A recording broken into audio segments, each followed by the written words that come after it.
por seguir en sintonía. Aquí miércoles de turismo en el Poder de la Tarde. Ya se une a nuestra transmisión Santiago Guzmán, que no hizo falta en estos primeros dos bloques, Santiago. Buenas tardes. Es muy interesante los dos primeros bloques sobre vehículos. Y estuviste pendiente por lo menos. La polifacética Hanle, que de verdad me estremeció la canción que escribió. Muy que bonita, cantó, preciosa. de verdad que tenemos que invitarla para un momento de... Un viernes de música también. De música totalmente. Ella está dispuesta. Sí. Sí, claro. Por ahí está todavía. Por ahí está. Tenemos ya nuestro tercer invitado el día de hoy. Para mí un placer tener con nosotros a Borja Medina. Bienvenido al Poder de la Tarde. Muchísimas gracias. Gracias a Ket, Yulisa, Santiago. Y debo sumarme a esa alegría con la persona que me antecedió aquí, porque igual mientras esperaba me sentía gratamente contento de ese talento que tiene y le auguro muchos éxitos, le decía hace un momento. Y nada, a la orden, contento de estar aquí con ustedes también. Hay muchos temas políticos en el tapete en estos momentos aquí en la República Dominicana, pero vamos a hablar de tus inicios. Estudiaste Derecho y después te inclinas a lo que es la política. Háblame un poco sobre eso. Sí, bueno, tengo estudios en Derecho, en Comunicación Política y Campañas Electorales y en Administración Pública y otras cosas también que he hecho, digamos que periféricas a eso. Pero me he inclinado totalmente ya a la consultoría política, a la asesoría, a los esfuerzos de formular estrategias para candidatos u organizaciones también en algún caso. Y he estado en ese esfuerzo ya en los últimos, ya casi 8 años y ha sido demandante pero muy gratificante también. Es un mundo en el que se aprende mucho, uno tiene que estar en constante conocimiento y estudio de las noticias, informaciones, los movimientos y las estrategias de cada partido, candidato, tanto a nivel nacional como internacional. Y eso da evidentemente una perspectiva más amplia para uno poder elaborarse ideas, construir proyectos, construir estrategias que puedan ser útiles para una campaña electoral o para la gestión pública. Mencionaste internacional. ¿Cómo ve el escenario Estados Unidos ahora con el tema de Biden y el tema Donald Trump, que si queda sometido, pero es uno de los mejores candidatos que está activo? Mira, Es la oposición de Biden realmente. sí. El caso de Estados Unidos es muy particular, lo veo muy particular porque la presidencia del presidente Biden no ha contado, digamos que con los niveles de popularidad que típicamente tienen los presidentes incluso cuando inician o cuando es su primera gestión. El presidente Biden de alguna manera ha venido experimentando una decadencia, digamos que sostenida en el tiempo en su participación esta vez como presidente. Se recuerda que también él viene ya de 2 periodos como vicepresidente. Correcto. Lo que implica que su figura también ya tiene un nivel de tiempo en el escenario político de Estados Unidos que es natural que tenga un desgaste. Además de que dependiendo de donde uno observe esto, se nota que también, digamos que la edad le está pasando factura al presidente Biden. Por el contrario, con el expresidente Donald Trump, que se observa un hombre enérgico, dinámico, activo y aparentemente dispuesto a encarar retos como hasta que tenga que ver con la propia justicia. Y de la manera incluso que capitaliza este tipo de desafíos que se le presentan para sacarle un capital político, diciéndolo concretamente. ¿Crees que si lo someten o si queda detenido podría ser oposición para Biden? ¿O tendrían que tener otro candidato que pudiese, a pesar de la bajada que lleva Biden? Lo que observo es que el momento para apresarlo definitivamente o por un buen tiempo pasó. O sea, pasó... ¿Tú crees que no puede caer en la cárcel? De posibilidad, eso está ahí, porque mientras esté la investigación abierta y él esté, digamos que, siendo citado en algún momento, eso es una posibilidad. Ahora, lo que veo es que el momento idóneo, oportuno, para que ese apresamiento se concretara por un tiempo más prolongado, ya pasó.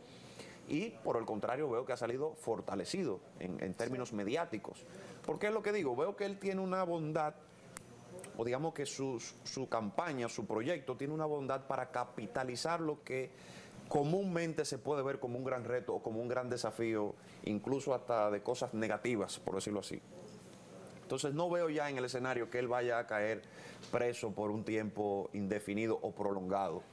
Y si eso ocurriese, creo que también tiene tiempo para agotar ese periodo y aún así poder eventualmente salir y resultar candidato con muchas posibilidades de éxito.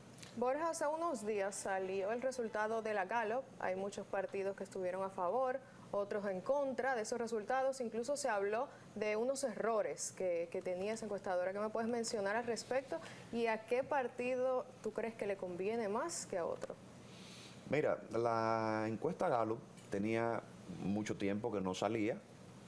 Ahora sale en una versión con RCC Media como, digamos que medio fundamental de difusión. Antes con Corripio. Antes con el Grupo Corripio a través del periódico Hoy.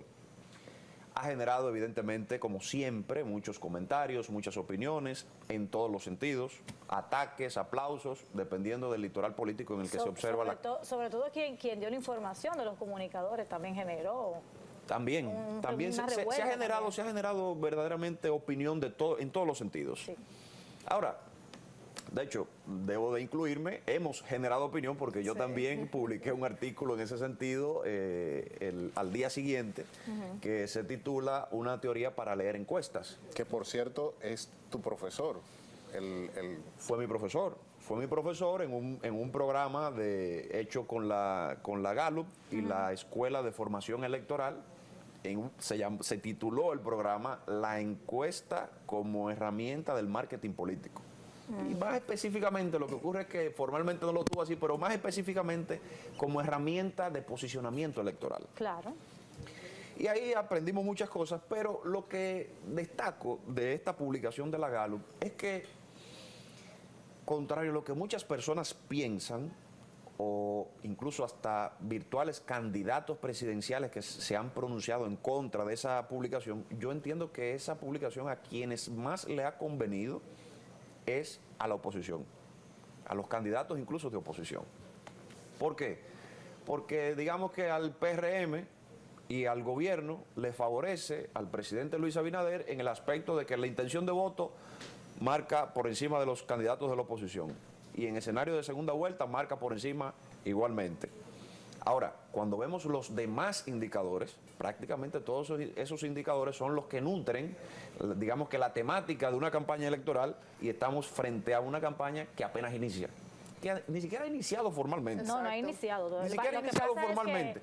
Ha iniciado de manera informal, Sí, pero formalmente no ha iniciado en el calendario. Cada quien está como buscando de colarse y dejando tirar su cacara, Sí, su lo chinazo. que digo con esto es que en esa línea de tiempo de un año, digámoslo así, quien tiene la oportunidad de crecer no es el que está en medio de la ejecutoria de lo que el pueblo, a través de esa encuesta, se manifestó con altos números digamos que de desafección o de digamos que hasta de incomodidad sobre problemáticas como la inseguridad, el desempleo, el alto costo de la vida.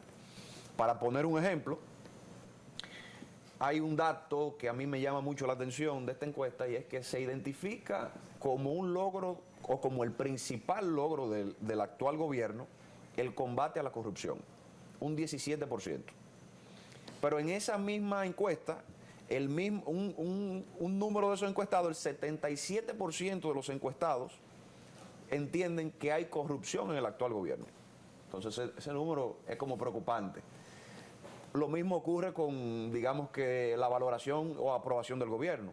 Un 62% aprueba la gestión de gobierno, pero un 68.9% entiende el alto costo de la vida como el principal problema de la República Dominicana que le aqueja. ¿Qué significa eso? Además de los elementos aritméticos y matemáticos que podamos tener con que un 62% por un lado aprueba, pero un 68.9% dice que su principal problema es el alto costo de la vida, lo que significa que el que está gestionando la cosa pública hoy no está haciendo algo que impacte positivamente a ese 68.9% que piensa que el alto costo de la vida es el principal problema.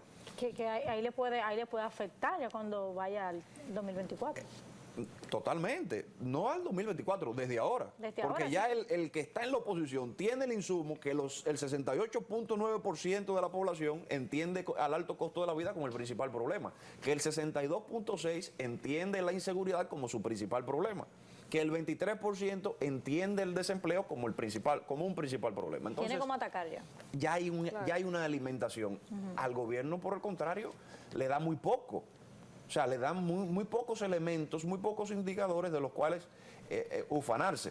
Bueno, cuando toma el elemento de la intención de voto, observamos a un presidente Abinader con un 48, a un expresidente Leonel Fernández con un 25 y a un candidato Abel Martínez con un 18, me parece 16. que es, o 16, pero hay 18 en otro aspecto.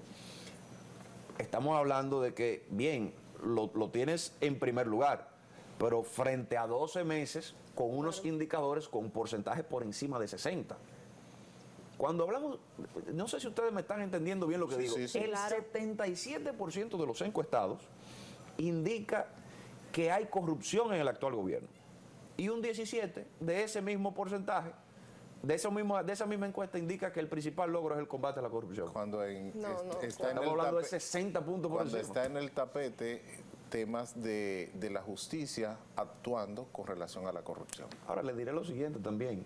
No sé por qué le atribuyen el combate a la corrupción al gobierno, porque el propio gobierno se ha encargado de decir que el Ministerio Público es independiente.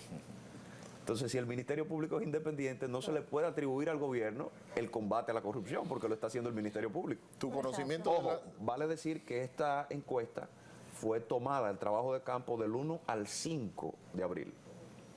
Justamente posterior al que se daban este movimiento de allanamientos y ya acusación del caso Calamar.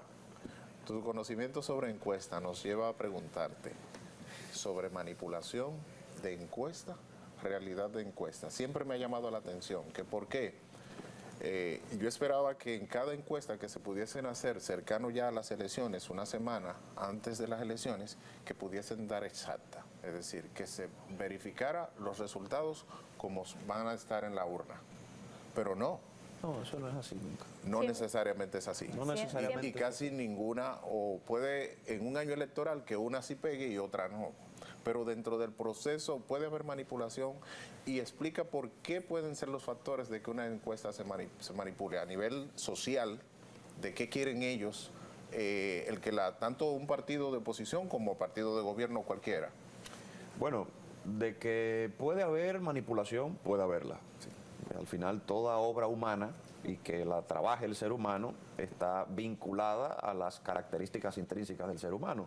Y no todos somos, digamos que, lo suficientemente honestos o prestos a los principios y a la honestidad para hacer las cosas más apegadas a la ética. Siempre hay oportunidad de que esas cosas ocurran. Ahora bien, ¿qué yo observo? Mira,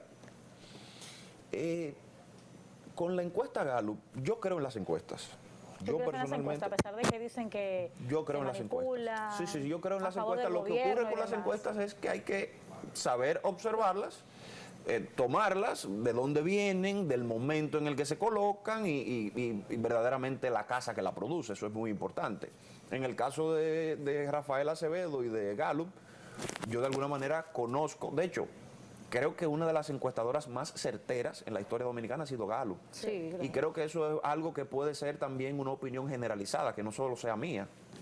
Porque incluso hay una expectativa siempre de que cuando sale Gallup, de que cuando viene Gallup. O sea, eso está en el... Como que la gente para tomar una decisión espera Gallup. Eso está en el ánimo de la República Dominicana. Y es como la más creíble de todas las que Sí, tiene unos niveles muy altos de credibilidad. Sí. De hecho, contrario a lo que muchas personas puedan pensar, yo creo que lo que ocurrió hoy, de que el presidente de la Gallup reconozca que hay errores y que está dispuesto a rehacer la encuesta, dice más cosas buenas que negativas de la encuesta y de la encuestadora. Sí. Ahora, para responderte la pregunta específicamente, mira, yo creo que puede haber manipulación, pero más allá de la manipulación, lo que debe resaltarse son los sesgos. Que esto es una especie, digamos que una manipulación técnica que se puede dar de la encuesta. Me dirías a mí, yo observo que esta encuesta también tiene sus sesgos. Te pongo un ejemplo. La ficha técnica dice que se hicieron 1.200 muestras, es decir, se hicieron 1.200 entrevistas. Sí.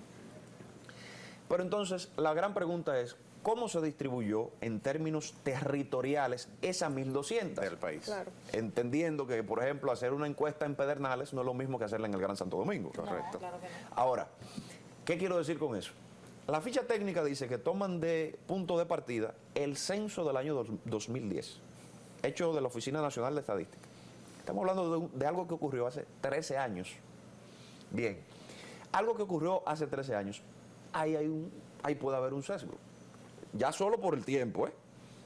Si vamos entonces a la distribución, ¿cómo se distribuyó eso? Se distribuyó en función de eso y no en función del padrón electoral oficial de la Junta Central Electoral. Porque se supone que yo voy a entrevistar a un universo votante, Sí, claro. hábil para votar. Y hay más votantes hoy en día. Y hay más Y votantes nuevos hoy en día. votantes. Y nuevos votantes. Sí. Bueno, pues entonces ya ustedes me están Con entendiendo visión perfectamente lo que yo le estoy diferentes. diciendo. Cosa que me alegra. Entonces, ¿qué es lo que quiero decir con eso? Ahí ya se puede, digamos que hay un dejo. No quisiera decir manipulación, pero de sesgo sí. Hay otro. Cuando se presenta un escenario de segunda vuelta, presentan a 3 candidatos. En la segunda vuelta solo van 2. Van 2. Los 2 que sacan mayor porcentaje en la primera vuelta. No puede hablarse en un escenario de segunda vuelta de 3 personas, porque no es así. De hecho, ni la ley lo contempla así. No solo la ley, la lógica, el sentido común no lo contempla así. Exacto. Entonces, ¿qué es lo que quiero decir con esto? Se dan esos elementos. Es muy lamentable que en el día de hoy, más bien en el día de ayer, hay que ser justo, porque en el día de ayer lo vi en otro programa de radio, pero salió el tema de que hay una recomendación dentro de la encuesta. Una encuesta no hace recomendaciones. Una encuesta no coloca notas ni comentarios al margen para inducir la interpretación de quien la haya pagado o de quien la vaya a consumir. Exacto. La encuesta se limita a dar información, Números. números. Claro. Y ya el estratega, la persona, el cliente que tenga eso en sus manos sabrá lo que tiene que hacer con esa encuesta. Por tanto, lo que quiero decir es que ciertamente se prestan para ese tipo de cosas. Yo, en cambio, no me alegro de ese tipo de cosas, lo lamento, porque al final el que pierde es el ciudadano, porque se genera un ánimo de desorientación, de incertidumbre, ya no sé en quién creer, y mucho menos cuando son, digamos que marcas que han tenido en la República Dominicana un prestigio y un nombre. Así es. Por eso es que también creo que ha sido un error de que personas ataquen este tipo de encuestas y de hecho de manera precipitada, porque la atacaron horas después de que salió. No sé cómo alguien en horas estudia 57 páginas de números. Exacto. Así es. Borja, hace unos momentos mencionaste un tema, que es el tema de la delincuencia aquí en la República Dominicana, que es una triste realidad que estamos pasando. Se mencionó que necesitaba el gobierno 2 años para ponerle no fin por completo, pero una solución. Tú como asesor político, ¿qué piensas de las medidas que se han tomado? Quizás son muy blandas, quizás necesitan medidas más fuertes. ¿Qué piensas? Pienso que el país necesita medidas. Lo que quiero decir concretamente con eso es que de hecho no me preguntas a mí cuáles son las medidas y no te las puedo señalar. Te pongo un ejemplo. No sé si ustedes recuerdan que a principio de gobierno el Ministerio de Interior y Policía habló del desarme de la población. Y habló incluso de que iban a pagarle X cantidad de dinero al que entregue su arma ilegal. Pero no ha pasado. No, se ha Sí, quedado se todo en el aire. se realizó en Cristo Rey. Es exactamente lo que estoy diciendo. Sí. ¿Qué ha ocurrido con eso? No lo sabemos. Ahora, lo que sí se destaca es que la policía ha tenido movimientos erróneos. ¿Qué son movimientos erróneos? Recordemos una pareja creo que eran evangélicos, Sí, claro. pastores. que fueron asesinados Vía Altagracia. en Villa Altagracia. Veamos recientemente el caso de personas protestando que fueron atacadas. Una organización política que fue atacada a bombas lacrimógenas. ¿Qué quiero decir con esto? Vemos cómo de manera sistemática en el tiempo se han dado movimientos erróneos de la Policía Nacional. Cuando se ha hablado de una reforma, cuando se ha hablado de aumento de salarios para los policías, etcétera, etcétera, cosas que uno... Educación para ellos. Cosas que uno incluso la aplaude Sí. y que uno la ve con buenos ojos. El problema es que si llegan a materializarse, no se sostienen si es que se materializan. Porque al final no veo que se hayan cristalizado y sostenido ninguna de estas cosas que he señalado. Por tanto, no observo. Yo creo que de hecho, por eso es el alto porcentaje de que un 62.6% de la población encuestada en ese estudio entienda que ese es el principal problema. O sea, no hay medidas. La población, de hecho, está demandando medidas en ese sentido. Sí, lo está pidiendo, claro. Claro, claro. No, porque a ver, cuando hablamos de inseguridad, es todo. Okay. Es todo. O sea, la inseguridad permea, tiene que ver con violencia, tiene que ver con homicidio, con una serie de cosas que, o sea, tiene diferentes variantes que son las que aquejan y las que generan este escenario de inseguridad en la población. Decías que las encuestas, tú crees en ellas y sé que motivas a la gente a creer en ellas. Para que la gente crea en las encuestas, dices una acción, saberla interpretar.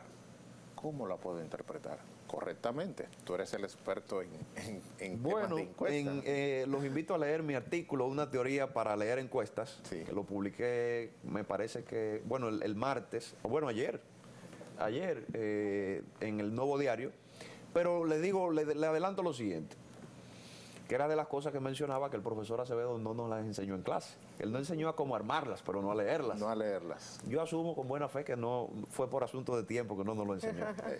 Pero bueno, ¿qué es lo que quiero decir? Mira, leer una encuesta, ¿qué es leer una encuesta, leer un estudio? Es descodificar el contexto, es desmenuzar una realidad, entender las variantes, y para eso, ¿qué hay que hacer? Hay que tener, de alguna manera, una base teórica que permita interpretar lo que uno está leyendo y que uno pueda hilvanar una cosa con otra y saber cómo dar un resultado o concluir en una idea, una interpretación, la que sea, determinada. ¿Cómo puede darse esto? Yo, por ejemplo, me he servido de la teoría de comunicación política de la espiral del silencio, que trata sobre que en la opinión pública se da una especie de cohesión social que permite que los ciudadanos se instalen o se sumen a la idea que se entiende como predominante en la opinión pública. De hecho, en este caso específico de la encuesta Gallup, yo lo que me he preguntado es, partiendo de la espiral del silencio, si el 68.9% entiende el alto costo de la vida como su principal problema, esa es la opinión dominante, la opinión mayoritaria. Claro. ¿Qué va a ocurrir entonces con el que no está en esa opinión? Se va a sumar a ella, porque es la mayoritaria. Porque es la mayoritaria. Y el que no se suma, ¿qué es lo que ocurre con la espiral del silencio específicamente? El que no se suma, o incluso hasta el que se suma, lo hace por el temor a ser aislado o a perder algo, que fue lo que ocurrió en el año 2020. Se divide el partido de gobierno de ese entonces, sale esta opción denominada el cambio, se generó una ola en torno a esa opción, y el que no se quedó en una de las facciones que se dividió del entonces partido oficialista, lo que hizo fue o se sumó a esa ola del cambio o hizo silencio. Y hace silencio o por no perder un empleo, por no perder un seguro médico, no perder alguna facilidad, o bien O quizás tiene un familiar que tenga... que esté en Exacto, por no perder o quedar aislado de esa... Eso es lo que trata básicamente esa teoría. Y lo que quiero decir con eso es que uno tiene que servirse, apoyarse de elementos tanto teóricos como técnicos para poder hacer una interpretación adecuada de un estudio como una encuesta. En la encuesta vi que había hasta esperanza, porque hubo un resultado en que a la persona le preguntaron que cómo ha estado su vida, es decir, a nivel económico, y hubo como un 60% que estaba mal. Pero después un 64%. Y luego decía... Que la cosa está mala. Y luego decía que estaría mejor, es decir, y esta percepción de esperanza, porque si estás mal, ¿cómo es que tú crees que va a estar mejor? Mira, Santiago y amigas panelistas, le diré lo siguiente. A mí me llama la atención un dato para responderte eso. Y es que en mayo del 2019, el 17.2% de una población encuestada por Gallup, en ese momento en el periódico Hoy, entendía que el presidente iba a ser Luis Abinader, como en efecto ocurrió, sí, y en primera vuelta incluso. Sí. Un 17.2%. Un 26% entiende hoy en abril, ahora en abril, dicho por Gallup, que el presidente cree que el presidente será Leonel Fernández, y un 18% cree que será Abel Martínez. ¿Qué estoy diciendo con eso? Que si analizamos esos datos, los niveles de esperanza de la población no residen en el oficialismo, sino que residen en la oposición. Dicho por Gallup, no dicho por mí, es por Gallup. Yo estoy interpretando a Gallup 2019 y a Gallup 2023, que de alguna manera eso corrobora lo que he dicho de la interpretación que se hace desde la lupa de la espiral del silencio. Porque uno de los axiomas de la espiral del silencio es que una mayoría vista como minoría decae en el futuro y una minoría vista como mayoría crece. O sea, que el futuro del 2020, el futuro del 2020 es el presente del 2023. Y el futuro del 2023 puede ser el presente del 2024. ¿Por qué te digo eso? Ciertamente hay unos niveles de esperanza. Ahora, esos niveles de esperanza no se inclinan o no van a tender a inclinarse frente a lo mismo que se critica o que se da en porcentajes, como el alto costo de la vida, la inseguridad, el desempleo, etcétera. No es tendente a inclinarse allá, sino tendente a mirar hacia la oposición. Pero se habla también, perdón que te interrumpa, sobre eso que estabas diciendo. Mucha gente vota por un cambio, no por la ideología de los partidos políticos. Yo siento que hoy en día también se ha perdido un poco esa ideología tan marcada de los partidos políticos y la gente lo que quiere es ver un cambio porque está cansada de lo mismo. Pero se manifestó eso mismo, claro, de que los candidatos estaban por encima de los partidos. Sí, así es. Yo de hecho soy de los que creen que el sistema de partidos dominicanos está en un momento de grandes retos y desafíos de cara a robustecer su credibilidad en la población. Tengo esa creencia. Pienso incluso que los partidos se alimentan fundamentalmente de perfiles. De hecho, esa propia encuesta y otras destacan que la imagen del gobierno y la imagen del partido de gobierno la sostiene la imagen particular del presidente de la República. Es así.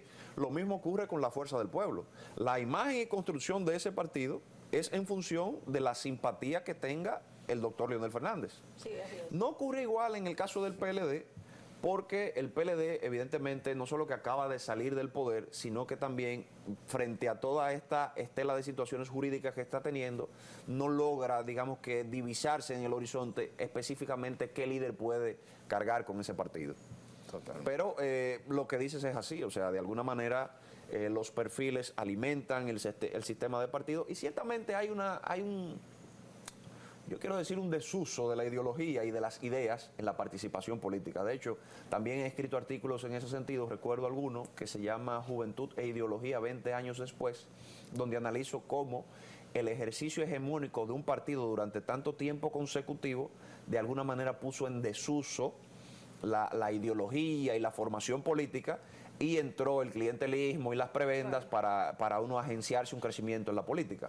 Entonces, ciertamente esas son cosas que se dan, aunque yo te diría lo siguiente, de cara al 2024, tampoco es que va a resurgir o aparecer la ideología para ser un elemento fundamental de toma de decisión en el voto del 2024. Pienso que el elemento fundamental será el alto costo de la vida. Tenías una pregunta. Como experto político, muchas personas entienden que va a haber una segunda vuelta, otros dicen que no. ¿Qué usted piensa? ¿Usted entiende que puede haber una segunda vuelta en el 2024 y puede ganar Leonel Fernández? Yo pienso que en una segunda vuelta, pienso primero que va a haber una segunda vuelta.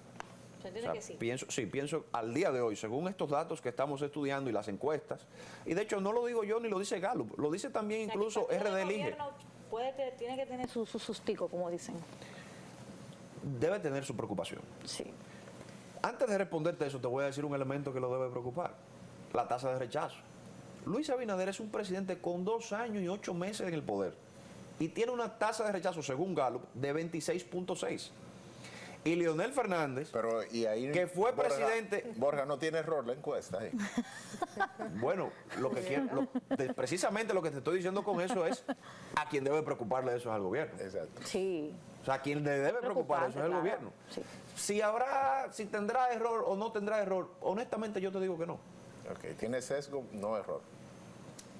Yo te digo que no. ¿Sabes por qué? Porque lo que ocurre ahí es que ciertamente el presidente Abinader le ha tocado gobernar en una situación muy difícil, única, de múltiples dificultades. Sobre todo agarró el país en medio de pandemia. Entonces, también pienso que no lo han ayudado, ni él se ha ayudado a agenciarse la mejor manera para resolver esas situaciones. Porque también yo observo que se han quedado, y eso ocurre en los políticos, que se enganchan en la popularidad y llegan de alguna manera a creerse esas cosas que le dicen día a día a algunos estrategas interesados y terminan creyéndose eso, que es una burbuja. Pero respondiéndote la pregunta inicial, mira, al día de hoy está marcada una segunda vuelta. Es lo que se observa en los estudios. Esto así porque se dio una división de un partido y ya pasamos ahora a 3 fuerzas que van a competir de cara al 2024. Vemos que todavía al día de hoy ninguno cruza la barrera de un 50%, que es fundamental para prever o proyectar si habrá primera vuelta o segunda vuelta. Okay. Ahora bien, ¿qué yo observo? Que de continuar en este periodo de campaña que tendrá que iniciarse, En junio. el ánimo que recogen estas encuestas, con este nivel, digamos que importante de base, del cual van a despegar los candidatos de la oposición, podría darse una primera vuelta desde el punto de vista que haya unidad de la oposición. ¿Crees que pase eso? Creo que puede pasar. Puede ser. Creo que puede pasar, pero veo en el ánimo de los candidatos de la oposición que están consolidando sus proyectos. Es lo que yo observo al día de hoy. Tú eres asesor político de senadores, diputados. En la encuesta, ¿cómo están tus candidatos, los que está asesorando? Aunque no está por individual, pero está por zona, porque pone resultado de todos. Mira, diciéndotelo honestamente, solo 2 personas, un senador y un alcalde, han hecho encuestas, por lo menos en estos días, en este tiempo, en el 2023, de cara incluso al futuro para ellos tomar sus decisiones de si repiten, de qué piensan hacer. Yo observo que la población, porque en esas encuestas que hemos hecho de trabajo hay también indicadores similares a los que presenta Gallup, de las problemáticas sociales, económicas, políticas, etcétera. Y lo que observo es que la población está concentrada en las necesidades más perentorias que tiene hoy. Más allá incluso de una participación electoral de cara al 2024. Observo que las urgencias están consumiendo al pueblo dominicano. Y esas urgencias, cuando incluso el político se le acerca exclusivamente a hablarle de voto y de elecciones y del 2024, No lo quieren escuchar. Incluso hasta le genera una desafección al oyente, al ciudadano. Al final yo he recomendado a senadores, diputados, alcaldes y virtuales candidatos presidenciales que vuelvan a la empatía y que ya habrá momento de hablar de voto. Pero es volver a la empatía, acercarse al ciudadano, colocarse de su lado, escucharlo, ver qué es lo que están padeciendo, hacer algún mediano esfuerzo por colaborar con su situación. Aquí hay muchas personas desempleadas, aquí hay personas que están pasando hambre, personas que comían 3 veces que ahora comen 2, personas que comían 2 ahora comen 1, y ni hablar del que comía 1 ahora prácticamente no come nada. Eso está ocurriendo en República Dominicana, eso no es mentira. Aquí mismo, fuera de este canal, a mí unos miembros de guardianes de seguridad me han comentado eso. O sea, lo que yo trato de escenificar con lo que estoy diciendo es que más allá del voto, más allá de los elementos que se toman principalmente en cuenta en una encuesta, hay elementos de tipo humano que el político debe rescatar. Que tiene que ser lo primero. Y que eso, exacto, y que eso puede terminar en un favor político. Probablemente, seguro que sí, que debe terminar en un favor político. Pero tienen que comenzar desde ya. Debieron comenzar desde hace tiempo. Desde hace tiempo, pero sí, claro. si ya lo van a implementar, Sí, porque es que los dominicanos, señores, claro. los dominicanos somos muy inteligentes. Sabemos cuando nos están buscando con un interés específico. Claro. O sea, ahí es que está como el Pero detalle. ya la gente también te busca con un interés específico. Bueno, pero hay personas que son incluso hasta delicadas con lo que te van a solicitar. Sí. Yo creo que el dominicano es tan inteligente cuando va a hacer solicitudes que piensa hasta en la fecha. A este hombre no le puedo pedir en estos días, que estos son los días de pago. Seguro Mejor no me acerco por ahí. seguro. Estos son días de 30, hay que pagar muchas cosas. Sí, Déjame entonces, esperar que pase varios días. Los dominicanos son muy inteligentes, incluso tenemos una habilidad Así para es. ese tipo de cosas. Entonces, yo lo que observo es que debe devolverse a la empatía, rescatar elementos de la formación, como lo hablábamos hace un momento, de las ideas. Yo no estoy diciendo que vamos ahora a construir teóricos, porque también la población no está esperando teóricos. Pero no se debe perder la ideología tampoco. Para nada. O yo lo que digo, debe rescatarse. Claro.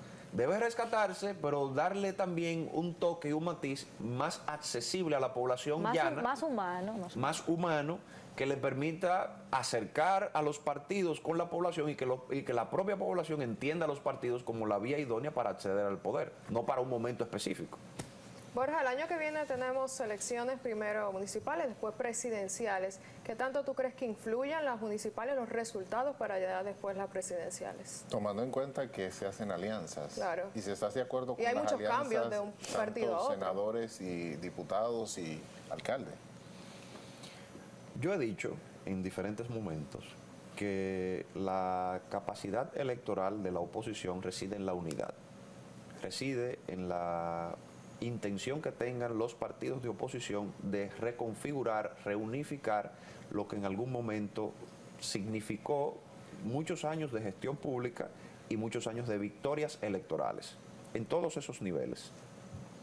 Ahora, de cara al 2024, yo observo que, mira, puede darse una alianza, puede darse esa reunificación, no quizás a todos los niveles, pero ciertamente las municipales van a tener un impacto especial en las de mayo. ¿Por qué? Sí. Porque ciertamente el solo hecho de que una anteceda a otra tiene una relación. Y de hecho en su momento lo cuestionaron eso, se cuestionó bastante en el debate público, en la opinión pública se cuestionó de por qué separarlas, por qué hacerlo así, etcétera, etcétera. Pero bueno, así es que está ahora mismo. Va a tener un impacto y puede tener un impacto, y yo pienso que eso va a estar íntimamente ligado a la selección, a la escogencia de perfiles internos que hagan los partidos para presentarlos al electorado.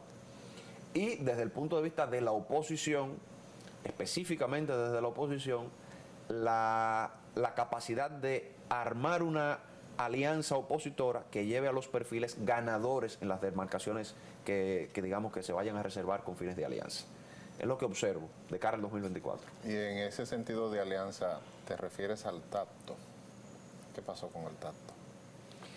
Me refiero al tacto. Sí. Bueno, eso me dice a mí que usted me ha leído en Twitter entonces en este momento. No, ahí yo hablo, lo que ocurre es que se ha dado un debate en Twitter y he visto que personas, específicamente amigos de la Fuerza Nacional Progresista, han advertido al doctor Leonel Fernández de que puede serle históricamente negativo que él pacte con la cúpula del PLD. Yo lo veo igual. ¿Por qué? Porque es que 2 años atrás, o 3 años atrás, el doctor Leonel Fernández salió del PLD con un discurso en el que acusó a esa cúpula de tener diferencias en principios y valores de la práctica política de él. Entonces no puede al día de hoy sentarse al lado de personas a las que acusó y que lo ultrajaron. Pero si quiere llegar al poder, Pero tú tendrá hablas que de hacerlo. alianza Sí. de la oposición. No. Ojo lo que he dicho. Alianza de la oposición. Yo no he hablado- yo no- ¿Están los dos en oposición? Yo no he hablado de los líderes políticos de la oposición. Porque ¿qué ocurre? Yo te estoy hablando a ti de dirigentes medio y de base que tienen el interés, porque estamos hablando de regidores, vocales, alcaldes, Senadores. alcaldesas, senadores, diputados, etcétera. O sea, en ese nivel. Ok. Y en ese nivel incluso la alianza se está dando de manera natural. Sí, claro. Unos Cuando se van para la Fuerza del Pueblo, otros se van para el PRD. No que se van, sino que ellos mismos se Cambian, vinculan se cambian. y se distribuyen las posiciones. Eso se está dando aquí hoy. Sí, claro. O sea, de alguna manera las cúpulas de los partidos estarán obligadas a firmar una alianza. Ahora, no es lo mismo, que es lo que dicen los amigos de la FNP que lo hablan en Twitter, no es lo mismo hacer un encuentro, un evento de un pacto electoral de figuras que anteriormente, hace poco, se han dicho de todo públicamente y que se han acusado de todo públicamente y se han ultrajado. Entonces, eso deja mucho que pensar y que decir. Yo simplemente he tratado de abonar a ese debate que se ha dado ahí, a de que, número uno, no se den acusaciones ni conjeturas ni de una parte ni de otra, porque de hecho también si la propia Fuerza Nacional Progresista pactase con el PRM y con Luis Abinader, también sería un pacto antihistórico, entendiendo que su aliado histórico y natural siempre ha sido el doctor Leonel Fernández y lo que él ha representado en la política dominicana. Por el Partido Reformista. Que yo no lo pienso tampoco, yo no pienso que eso vaya a darse, son cosas que sean, lo que te digo es que sería ¿Qué antihistórico de tanto ambas le puede partes. afectar ¿Qué el tanto pacto entre el PLD y Fuerza del Pueblo? a la candidatura del doctor Leonel Fernández específicamente le afectaría catastróficamente? Sí, porque es ya que, hubo- sería desdecirse de lo que él ya ha sostenido, sería desdecirse del origen de la Fuerza del Pueblo. Entonces no tendría sentido la Fuerza del Pueblo. ¿Y si eso le implica que él ganaría las elecciones de 2024? No, es que la puede ganar. Si se unen, si se unifican. No como una alianza a nivel medio y de base, porque el mismo doctor Leonel Fernández, de hecho, los mismos miembros aliados de la FNP, del doctor Leonel Fernández, don Vincho Castillo, Vinicio Castillo, Pelegrín Castillo, han dicho que el problema no es con el PLD y con las bases del PLD, porque ellos no han tomado decisión en nada. El Es problema es con la cúpula. con alguna parte de la cúpula del PLD que ha dirigido el PLD por digamos, caminos distintos para lo que fue concebido. Y por eso hoy, lamentablemente, se ve en una situación penosa. Borja, ¿qué tú le quieres decir también algunas palabras a los jóvenes que quizás han perdido ese amor por escucharse, hacerse escuchar en las elecciones, ir a votar también, porque no ven que son escuchados? Vemos lo que tú dices, el alto costo de la vida, la delincuencia, el desempleo, una rama muy importante. La Hay falta muchas de personas, oportunidad. claro, que ven que te fajas en la universidad 6 años, tienes maestría, todo, y no tienes trabajo. Entonces dice, ¿para qué voy a ir a votar si no me hacen caso, no me escuchan? ¿Qué palabras tú les quisieras decir a esas personas? Bueno, lo primero que tengo para decirle a la juventud dominicana es que busque una fuente de inspiración. Una fuente de inspiración. Típicamente se dice que lean, que estudien. Hay que ya hablar en otros términos. Una fuente de inspiración, sea a través del deporte, a través de películas, a través de la lectura, a través de algún elemento que nutra el alma y que permita fomentar la creatividad, que de alguna manera todos la tenemos. Todos somos creativos. Tenemos la posibilidad de crear. Exacto. Entonces, que pueda nutrirse a través de películas. Yo uso muchísimo YouTube, por ejemplo. Yo ahí busco documentales, entrevistas, me nutro en todas las áreas, de política, historia, de todos los temas que de alguna manera me interesan y que me permiten a mí crear cosas, interesarme en otras cosas, descubrir, estudiar. Porque ¿qué es lo que ocurre con eso? Que al día de hoy el emprendimiento ha tomado un apogeo, tiene un auge.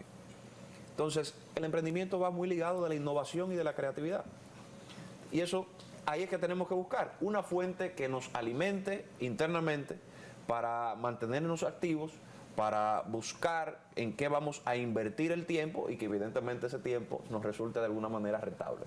Pero el emprendimiento como que tiene una contradicción ahora mismo, porque tú pagar alrededor de 500,000 pesos, como lo aproximadamente que se pagan para la vía por México, la vía por Colombia. No.